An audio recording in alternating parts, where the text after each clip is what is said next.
Okay, so episode 1 of Dino Fury is out. I'm gonna take a moment to clean myself up a bit, and then. Oh man. Okay, I'm gonna let the intro play because right now I can't seem to stop.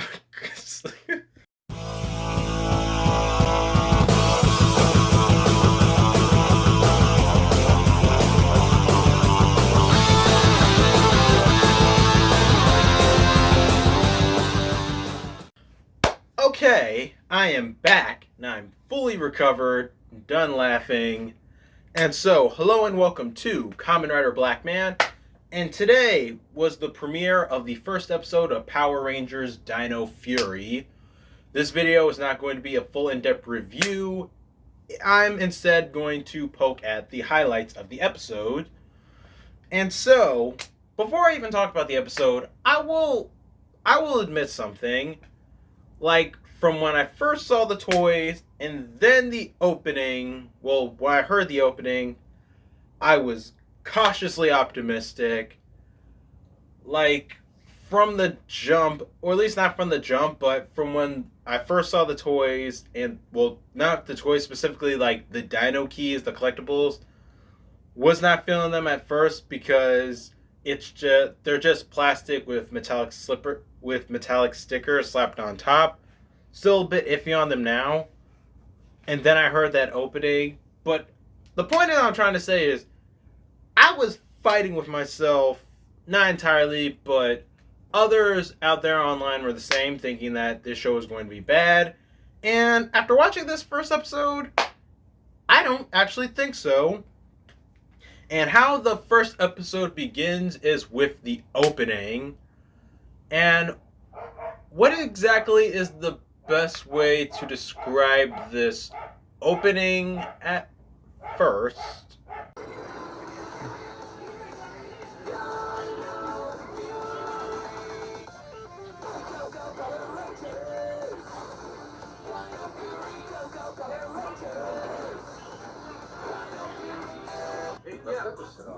I gotta cut the shit the fuck off. What is he doing? I don't know. I really don't know. Kind of hard to say because it's like techno music is dead and it should stay dead. And just no. But here's the thing about it that kind of sucks, but sort of. It's just that song is also stuck in my head. The lyrics too, like evolution, revolution. I don't know why it's stuck in my head and I don't like it. But now with that so much and I listen to it more, it's starting to be just in the middle. And man, that song is just oh my god, I don't know why in my mind now it's just so in the middle. And then I would just read the comments online saying they like it, but it's like, I don't really, because it's kind of shit. It's something that you just want to cut off. Like, but let's just get into the episode. So the first ranger we actually open up on is the Pink Ranger, Amelia, and she is a reporter who works for Buzz Blast. I'm dead serious.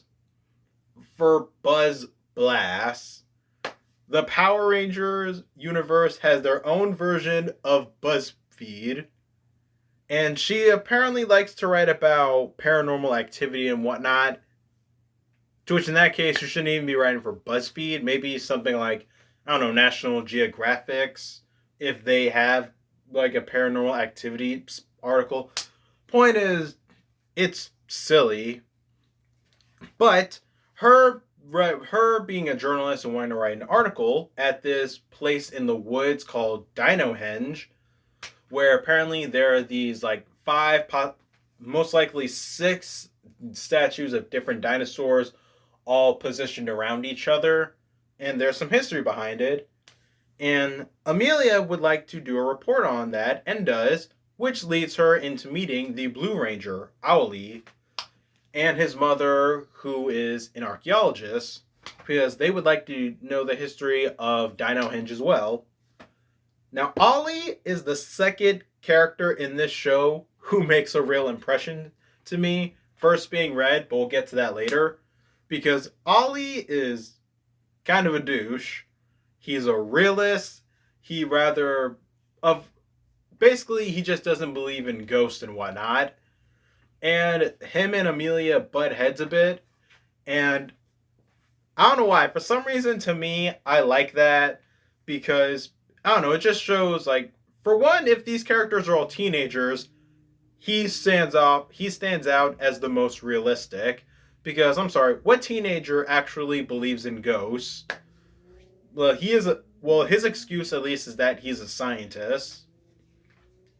And so, while Owlie, his mom, and Amelia are out actually doing work to see the history, if there's anything paranormal or scientific about Dinohenge, they do discover something, but before they actually learn what it is, or at least before the mom does, there's this park ranger who's also a douche.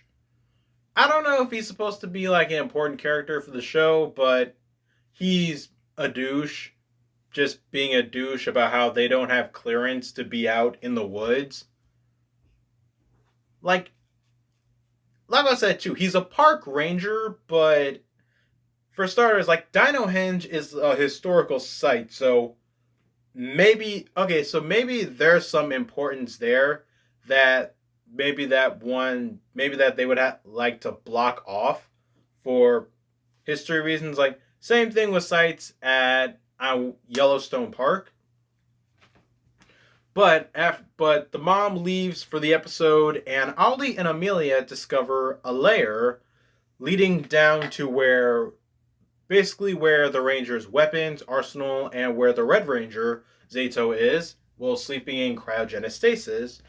And they only go down there after they follow the villain of the show, Void Knight, down. Because Void Knight is looking for these sentient, alien-looking things called Sporix. What Sporix are apparently like alien monsters that can basically grow into these monster forms and wreak havoc and whatnot. And the biggest thing about them that's a big deal is that they can grow giant size as well. And so Void Knight is after that. So Amelia and Ollie follow Void Knight down to the lair. And when Void Knight discovers, I guess, the alpha of the show, a dinosaur woman named Zoma, Void Knight threatens her, saying, "Show me where the Sporix are or I'll kill you." And then Ollie just grabs a sword and then Ollie grabs a sword and then he fights back against Void Knight. And going all over the place right now. I'm really going over the whole episode when I said I'd be talking about the highlights. When really, yeah. But anywho, as seeing both Ollie and Amelia try to defend themselves against Void Knight, Zoma decides to throw them like a key so that the minions could wake up and fight for them. Yeah, instead, Void Knight takes that shit, and then the minions are going to start fighting for him. Great way for the minions to have an origin for once. Or at least, not a full origin, but something sort of in depth and from back then. And so, Ollie and Amelia fight to defend themselves. Not well, because, well, it's pretty standard for the first episode. Unless it's Beast Morphers, and the three of them manage to kick ass, while not even Rangers yet. But, while those two fight to defend themselves, they grab swords, and apparently they start glowing. And then Zoma throws to them their Dino keys. And then their morphers appear, and they put their keys into the morpher, and that's how they morph. Not bad, but the only upsetting thing about it is that they don't activate the morphers themselves. They just put the key in the morpher, boom, Ranger mode, as opposed to just putting it in, then spitting. That way, we would actually see the morphing sequence. And yeah, pretty much that, because just because it's the first episode doesn't mean we shouldn't wait to see the morphing sequence. And so, Wild Morph, since we now have our blue and pink Rangers, they fight back against the minions and Void Knight. And eventually, Zato actually wakes up from his cryogenic stasis and joins in the fight. And while fighting, like, Void Knight does eventually get the Sporex, and he leaves with them. Well, leaves with them is one thing. He more or less the minions more or less accidentally drop them, and then all the Sporex get out, and they all fly away, except for one that will become the monster of the week in the next episode. So which, kudos there, foreshadowing for the next episode. And so now, the Red Ranger, Zato, this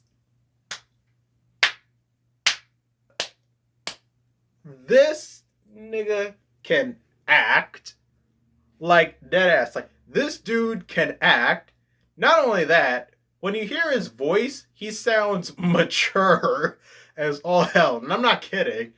And it's probably because his actor, Russell Curry, is actually in his 30s. Like, dead serious. The dude looks like he can be at least in his, like, mid-20s. Nigga is actually 34 years old, which probably explains why he sounds so mature, a bit stern.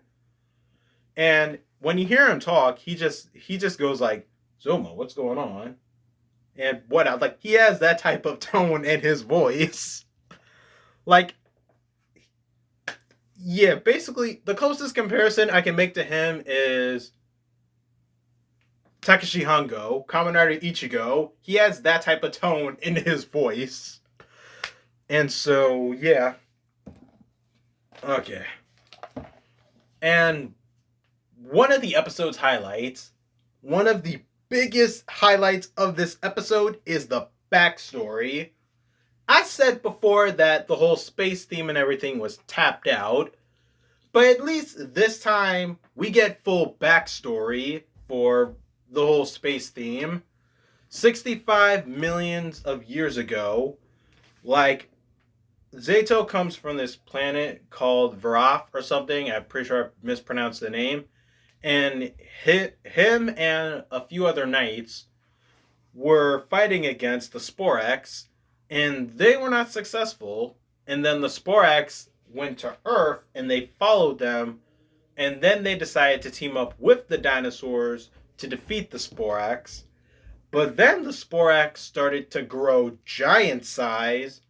They picked up that trick, and the knights were starting to be outmatched until all the sudden the Morphing Masters showed up out of nowhere and made a team of 6 Power Rangers. And yes, I said 6 because they mentioned the Gold Ranger early for backstory, and yes,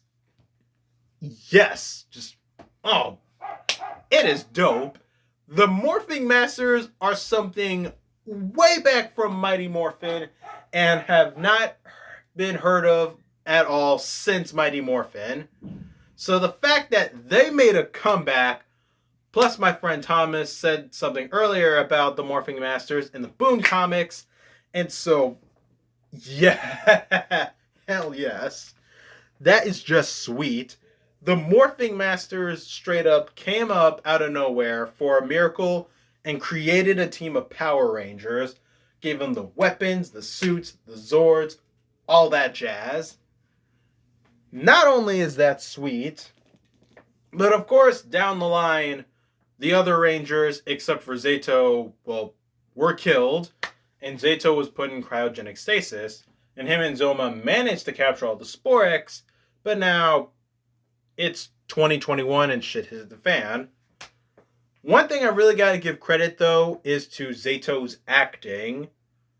He is basically how people would expect... He's basically how what people thought Brody would have acted like in Ninja Steel. Like, he has been around on Earth for 65 million years, and he's waking up, and he's in the present. And he is a bit, not broken, but down at first, because this is all happening again. Like, his teammates are dead. And so he takes a moment to be upset about that. I really like it. This was a pretty good first episode. It's a slow start, but once we get to all the action, I'm not gonna lie, it's actually pretty dang good. And so, I'm not overhyping this at all. I think this was a pretty good, excellent first episode, on par with Beast Morpher's first episode for season 1. And I'm looking forward to next week now. I want to see what happens. And of course, as we all know, the Black Ranger and the Green Ranger don't show up in the first episode. And that's because, well, yeah, all the focus is on the Red, Blue, and Pink Rangers. Black and Green don't show up until a little bit later. And in Ryu Soldier, they didn't show up until episode 3. So maybe that's when we'll get them, but who knows. I will say this, though. I am impressed by this first episode. It was just pretty good. It was, the beginning was pretty simple. I liked the banter. But in the middle of the fights, the banter was dialed down. And that was a good thing, except for this one line about when them becoming Power Rangers. I've got the full line, but it said, I think the conversation was, with weapons, powers, whatnot, what else we got? And Ollie said, if you watch the news, Zords. I'm not a big fan of I'm not a big fan of talking during fight scenes, but that gets a pass because it was for a quick moment. Then they got back to fighting. It was funny to me. And I watched this episode twice. Woo! Alright. After watching this, still cautiously optimistic, but looking forward to next week. Woo! It's just funny to me. So, with that said, what are y'all's thoughts on this first episode? Did you like it? Did you hate it? Was there anything you thought could have been better? This was just good. The acting, honestly, not bad. Yeah, nothing about... okay. I can't talk. Not much else I can think of, except for... Can't wait to see what we get next with Dino Fury. Because I definitely do plan on watching this show. Because that's been one thing with me lately. Well, not lately, but for the past few years or so. With trying to watch shows that are current and that are happening right now. I'm not all caught up on Cure Major, and so instead I'm going to review it. I was not all caught up on 01 when it was when it was broadcasting. I knew what was happening in 01, but I wasn't watching it week by week.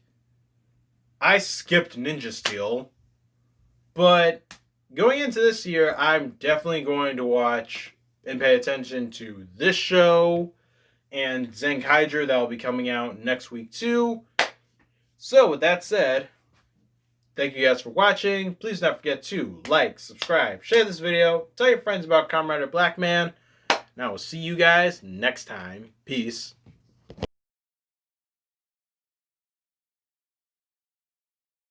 Powers, posters, and weapons? What other stuff do we get? If you watch the news, swords.